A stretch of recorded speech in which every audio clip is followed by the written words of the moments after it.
Ouais, merci bien-aimé, bonjour. Bonjour dans le nom précieux de notre Seigneur Jésus-Christ.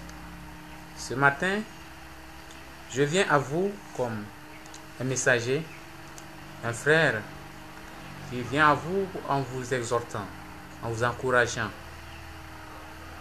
Voilà, je me nomme Nimde Komosi Simie.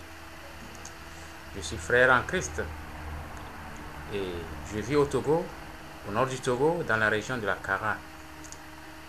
Et je suis marié, père de 2 enfants. Oui, merci beaucoup.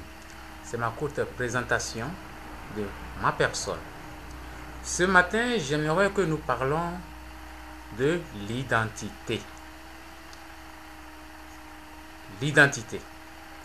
Voilà. Si nous voulons comprendre, nous pouvons tout de suite chercher à savoir qu'est-ce que c'est que l'identité. L'identité, c'est ce que l'on peut reconnaître une personne par rapport à sa localité, à son ethnie, à sa famille, à son pays, à son origine. Voilà. Chaque personne a une identité. Et les Togolais ont une identité. Ils sont Togolais. Parce que leur identité, c'est Togolais. Ils sont Togolais parce qu'ils sont nés au Togo des parents Togolais.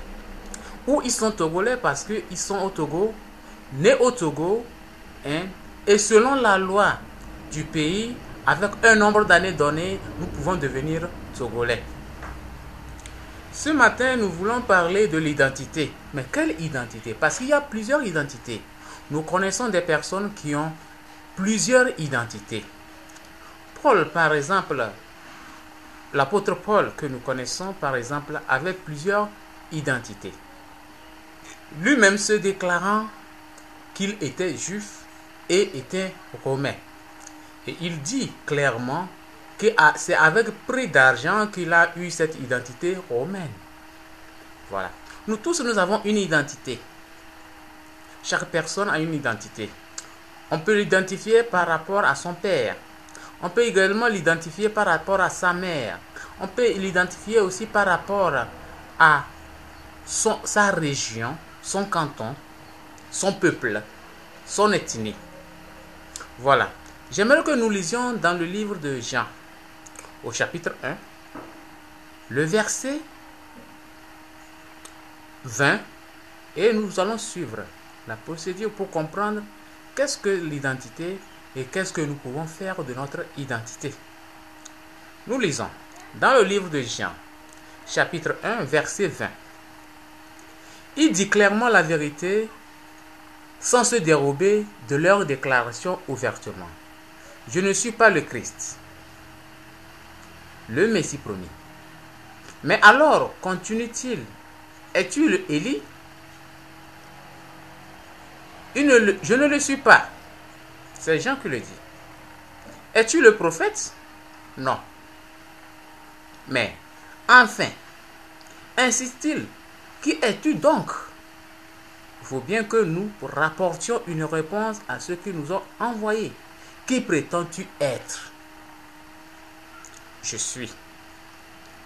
Qui prétends-tu être? Moi, répond-il, je suis cette voix dont parle le prophète Isaïe. La voix qui appelle dans le désert.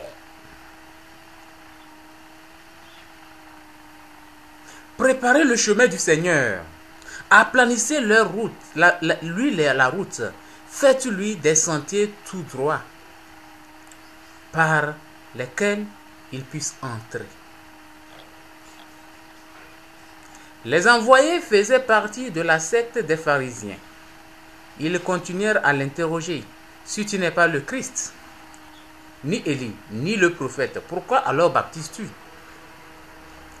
Moi, leur répondit-il, répondit Jean, je vous baptise seulement dans l'eau. Mais au milieu de vous se trouve quelqu'un que vous ne connaissez pas. Il entrera en scène après moi. Il est vrai, il est plus grand que moi. Et je ne suis pas même digne de dénouer la lanière de ses sandales. Cela se passait à Béthanie, dans la Jordanie orientale, là où Jean baptisait. Amen. Je viens de lire ici la version parole vivante. Merci. Je voudrais que nous puissions aussi la lire dans la version Louis II. Version Louis II que nous tous, qui est plus à la portée de tous, et elle peut nous aider davantage. Voici. Merci. Ce matin, le Seigneur me touche à vous parler par rapport à l'identité. Là, je commence la lecture dans la version Louis II. Je suis au chapitre 1 de Jean, verset 20. Il déclare « Et il n'y a point ». Il déclare qu'il n'est pas le Christ. Et ils lui demandèrent « Quoi donc? Es-tu Élie ?» Et il dit « Je ne le suis point. Es-tu le prophète ?» Et il répondit « Non. » Ils lui dirent alors « Qui es-tu » afin que nous donnions une réponse à ceux qui nous ont envoyés.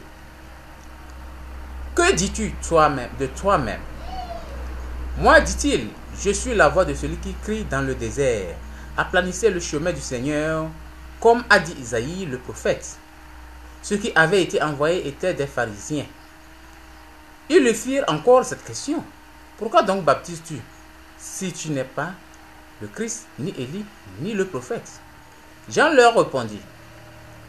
Moi, je baptise d'eau, mais au milieu de vous, il y a quelqu'un que vous ne connaissez pas, qui vient après moi.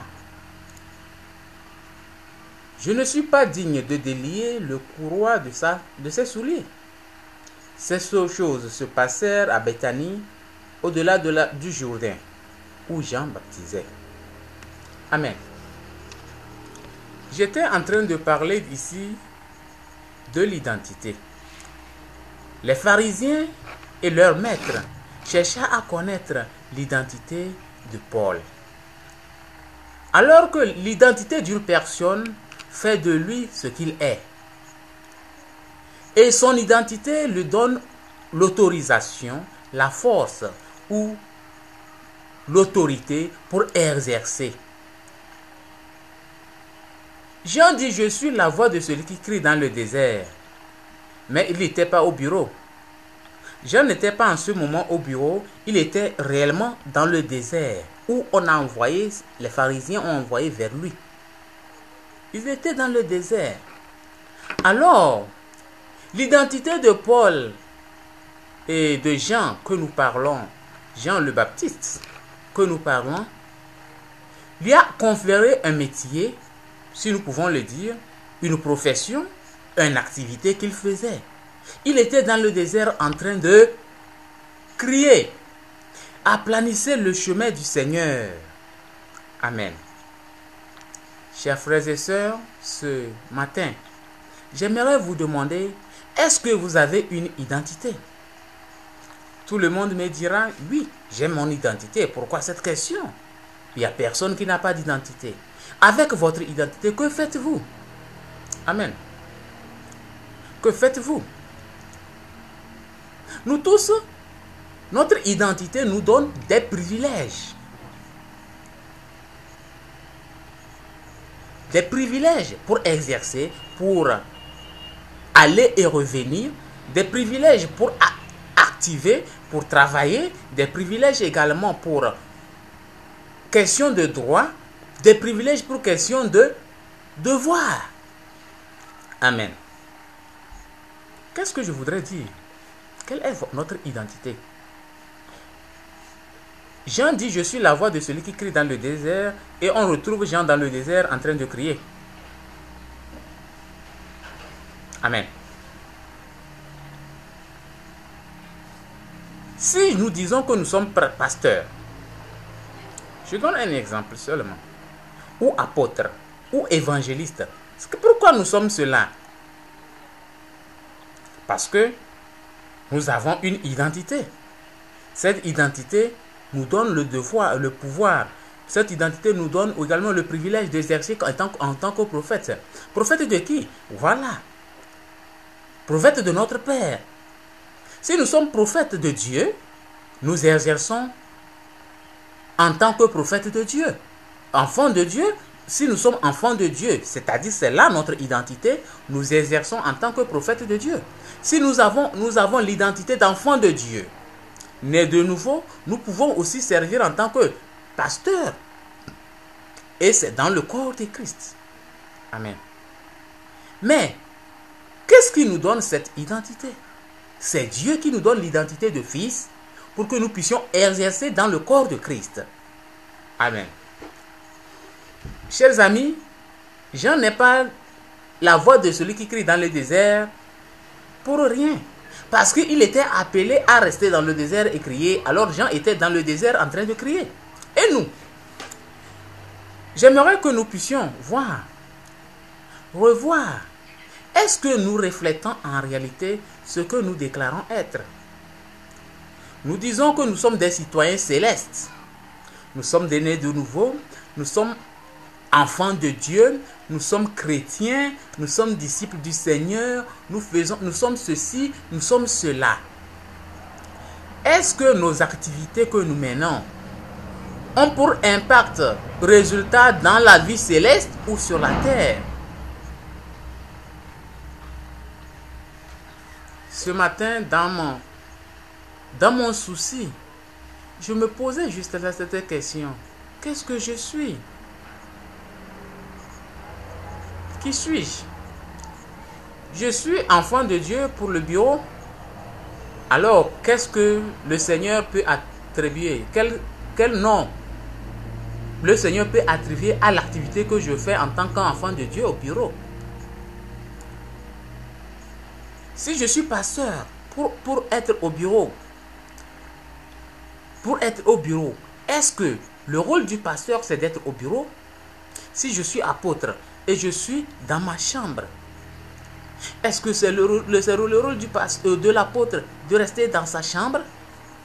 Si je dis je suis prophète, bien-aimé, est-ce que c'est mon rôle d'être prophète et de rester dans mon salon?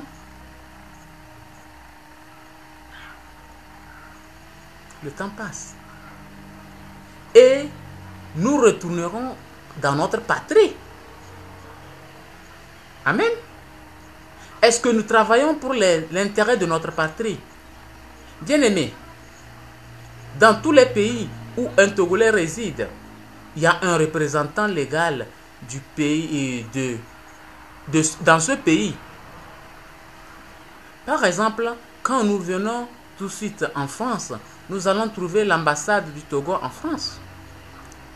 Quand nous rentrons déjà en Côte d'Ivoire, nous trouvons l'ambassade de la Côte d'Ivoire et du Togo dans la Côte d'Ivoire. Amen. Pourquoi? Parce que le pays délègue des personnes dans ce pays pour protéger l'intérêt de cette nation. Si nous sommes citoyens célestes et nous sommes sur la terre, nous travaillons dans l'ambassade du Seigneur sur cette terre. Est-ce que nos rapports que nous le donnons au ciel ou nous les gardons sur la terre? Est-ce que ce que nous travaillons là, ça donne, les activités que nous menons là, les fruits là, c'est pour le ciel ou c'est pour la terre? Je gagne combien? Voilà. Pour le ciel. En réalité, aucun pays ne paie une ambassade dans son pays. Mais le pays paie les ambassades, leurs représentants dans d'autres pays. Mais il ne paie pas les ressortissants des autres nations dans leur pays. Chaque pays prend en charge les personnes qui vivent à l'étranger et qui lui représentent. Parce que ce sont eux qui l'ont mandaté. Amen. Quand le Seigneur nous a envoyés sur la terre et que nous travaillons pour le Seigneur sur la terre et que nous leur renvoyons chaque jour nos rapports. Amen. quand nous leur envoyons chaque jour nos rapports, c'est lui aussi qui prend en charge notre bien-être sur cet territoire, sur la terre. Et chaque personne joue son rôle pour lequel il est appelé, selon son identité. Jean-Baptiste était la voix de celui qui crie dans le désert. Et il criait effectivement dans le désert. Le pasteur doit également jouer son rôle de pasteur dans l'église pour l'intérêt du ciel. L'apôtre également doit jouer son rôle de l'apôtre dans l'église pour l'intérêt du ciel. L'évangéliste également doit jouer le même rôle. Mais si nous travaillons dans notre intérêt, nous sommes devenus des mauvais ambassadeurs. Et nous connaissons dans plusieurs nations où les États ont envoyé des ambassadeurs qui ont raté la vision, qui ont raté l'attente que leur pays attendait d'eux. Bien-aimés dans le Seigneur, nous comprenons que ces ambassades ont été fermées, ou ces personnes déléguées dans ces nations ont été arrêtées et emprisonnées. Nous n'irons pas en prison maintenant. Nous là, quand nous faisons mal, ce n'est pas maintenant que nous irons en prison. Quand nous irons avec tous les rapports à la fin de notre mandat, parce qu'il y a le temps qui coule à la fin de notre mandat, avec tout ce que nous avons pu faire, nous aurons des comptes à rendre. Et c'est pour bientôt. Chacun de nous doit savoir, selon son identité, ce qu'il est appelé pour faire et le faire conformément au mandat qu'il a reçu. Sinon, il répondra devant le Seigneur. Bien-aimés dans le Seigneur, que le Seigneur vous bénisse.